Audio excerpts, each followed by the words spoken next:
오늘 제가 말씀드릴 공약이 제 1호 공약입니다. 바로 5 성장 전략입니다. 그래서 제가 생각하는 것은 지금 대한민국에 필요한 것이 성장과 복지의 그런 균형 있는 시각을 가지는 겁니다.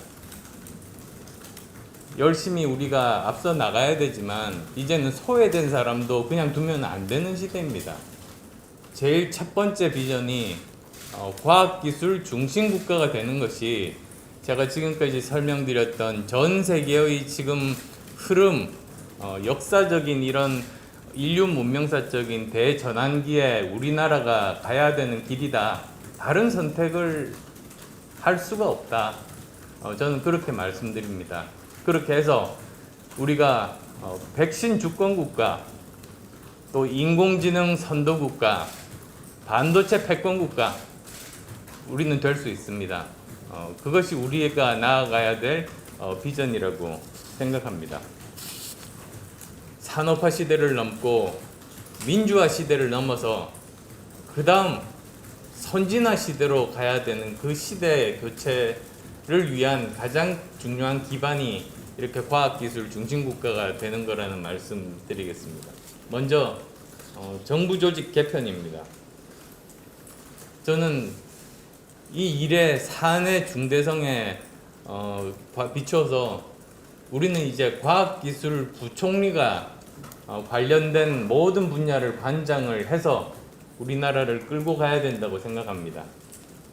그리고 또 대통령 직속으로 국가미래전략위원회를 설치하는 겁니다. 그래서 여기에서 큰 나가는 방향, 전략을 세우는 것이죠.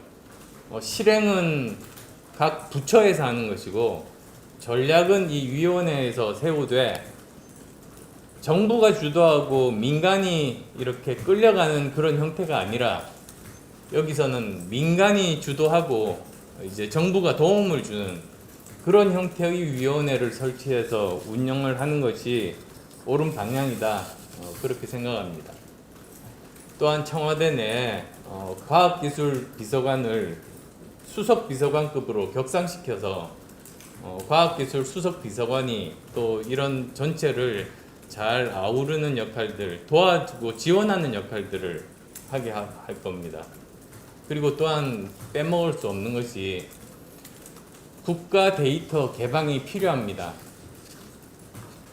핵심 중에 핵심인 정부 데이터 공개는 안 하고 있어요. 아마 책임지는 게 두려워서 그럴 텐데 오히려 이럴수록 국가 데이터를 주도적으로 공개를 해서 정부의 투명성도 높이고 그렇게 되면 아마도 사회 전체적으로 정부도 신뢰하고 신뢰사회가 형성되는 계기가 될 것이고요. 또 이것 때문에 우리가 뒤처져 있는 인공지능 분야에서 다시 또 앞서 나갈 수 있는 중요한 계기를 만들 수 있다. 그렇게 생각합니다. 혁신적인 과학기술 지원 체계인데요. 일단은 국가미래전략산업지원특별법을 제정을 해서 이런 그 전체적인 지원 체계 틀을 재구성해야 됩니다. 지금 우리의 정말 문제점 중에 하나가 국가 R&D 성공 확률이 98%에 달합니다. 성공할 수 있는 그런 일만 하다 보니까 새로운 일은 못하는 겁니다. 그러니까 0.1%의 성공 확률이 있는데도 과감하게 도전을 해서 999개가 실패하더라도 하나가 성공하면 노벨상을 받을 수 있고 커다란 기업을 일으키는 산업화를 할 수 있는 것 아니겠어요? 우리는 지금 그것 자체들을 바꿔야 됩니다. 그 다음에 이제 1인당 GDP 대비해서 우리 정부의 그 연구개발 예산이 4점 몇 %입니다.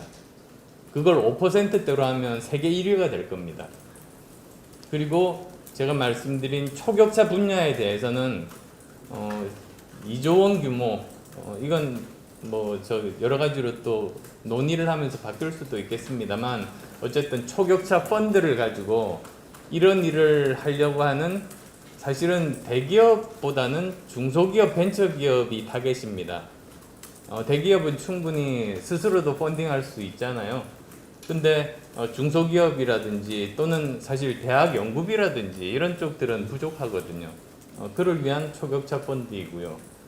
그리고 또 우수 벤처기업 같으면 그 분야에 대해서는 법인세를 면제한다든지 또는 대기업도 이제 투자한, 그러니까 연구개발에 투자를 하게 되면 세금 감면 이런 것들이 필요하다는 겁니다. 왜 그러냐면 지금은 반도체, 메모리 반도체에 대한 경쟁이 굉장히 치열해서 미국 정부도 나서서 이렇게 연구개발비에 대한 세금 감면을 대놓고 하고 있습니다. 사실 여기 뭐 보조금 지급이라고 한 거는 무시하셔도 돼요. 이건 잘못하면 WTO 규정에 걸릴 수도 있거든요. 근데 이런 세금 감면은 아마 우리나라 빼놓고 모든 나라가 적극적으로 지금 하고 있을 거예요. 그 다음 세 번째로는 뭐니 해도 인재 양성이 정말 꼭 필요합니다. 사실 우리나라 연구원들이 전체를 보면 50만 명 정도가 돼요. 그러니까 기업체 연구원이 거의 한 40만 명 정도? 그 다음에 또 그 대학, 그 공공기관 대학 연구원이 또 한 나머지 정도, 그 정도 됩니다. 그러다 보니까 이분들이 충분하지 못합니다. 사실 더 필요합니다. 이런 사람들이. 그래서 이런 초격차 분야의 핵심 인재 50만 명을 양성을 해야 된다. 그것이 우리가 앞으로 이제 나아갈 길이다. 저는 그렇게 생각하고 있고요. 그리고 또 뭐 거기에 대해서도 뭐 여러 가지, 예를 들면 이 분야에 관련된 특수 목적고를 신설하는 것, 또는 이런 초격차 분야에서의 대학을 신설하는 것. 보통 보면 인공지능 예를 들어서 말씀드릴게요. 인공지능이 지금 현재 뭐 정부에서 그 인공지능 대학원들을 만들려고 이렇게 자금을 대주고 있습니다. 물론 1년에 우리나라 전체에서 500명도 안 됩니다만 그러고 있는데, 얼마 전 MIT에서 1조 원 펀드를 가지고 AI 칼리지를 만들었습니다. 대학 수준에서 이제 시작을 하는 거죠. 그래서 우리도 이제 대학 수준에서부터 이러한 인공지능을 포함해서 이런 쪽을 전공하는 사람들을 이제는 키워야 된다는 겁니다.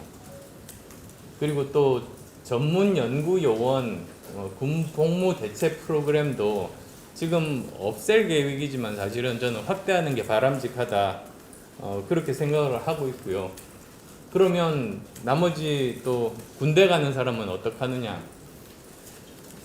이스라엘에서는 군대 갔다가 제대를 하면 해당 분야의 전문가가 돼서 창업해서 크게 성공합니다. 그게 군 생활을 하면서 자기 병력 의무도 충실히 하면서 나머지 시간에 자기가 원하는 분야에 자기 개발을 할 수 있는 환경이 돼 있거든요. 아마 그렇게 된다면 뭐 우리가 영화 DP 같은 데서 보는 그런 일들, 사실 국방의 의무를 하고 남는 시간에 사고들이 생기는 거 아닙니까? 그런 사고도 저는 최소화할 수 있다고 그렇게 생각합니다. 그 시간에 자기가 이제 계속 전문성을 키울 수 있는 그런 환경을 만드는 게 중요하다. 저는 그렇게 생각하고요. 그리고 또 실리콘밸리 경우를 보면 그 창업자 중에, 성공한 창업자 중에 절반이 이민 1세대입니다. 2세대도 아니고요. 그래서 만약에 미국에서 실리콘밸리에서 적극적으로 훌륭한 인재들을 이민을 받지 않았다면 지금 실리콘밸리에 있는 기업의 절반은 없는 셈이죠. 그래서 우리도 전향적으로 이러한 부분들, 그러니까 국가 차원의 해외 우수 인력 유치를 위해서 해외 연구 인력, 기술 인력 이런 부분들에 대한 이민제도 이제는 검토해 볼 때가 되었다. 그게 우리나라의 일자리를 만드는 그런 길 아니겠습니까? 그 다음 마지막으로는 또 규제입니다. 사실 규제 때문에 못하는 일들이 엄청나게 많거든요. 전 세계 100대 스타트업, 그 중에서 우리나라에서 할 수 없는 사업이 뭘까 찾아봤더니 절반이 넘습니다. 그러니까 이미 정말 전 세계적으로 가장 잘 나가는 100대 기업들이 다른 나라에서 자유롭게 사업을 하고 있는데 그중 절반은 우리나라에서 못하는 거죠. 이건 말이 안 되는 것 아니겠습니까? 그래서 이런 과감한 규제 혁신이 필요하다.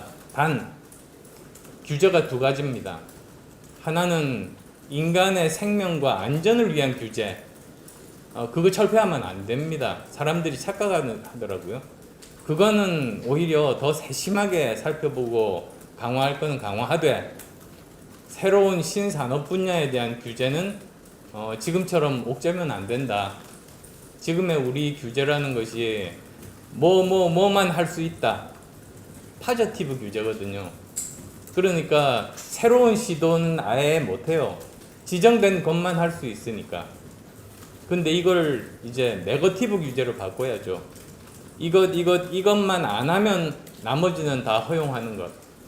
그래서 보통 어감상 네거티브 하면 나쁘게 들리지만 규제에 한해서는 네거티브 규제가 좋은 것이다. 그렇게 말씀드릴게요.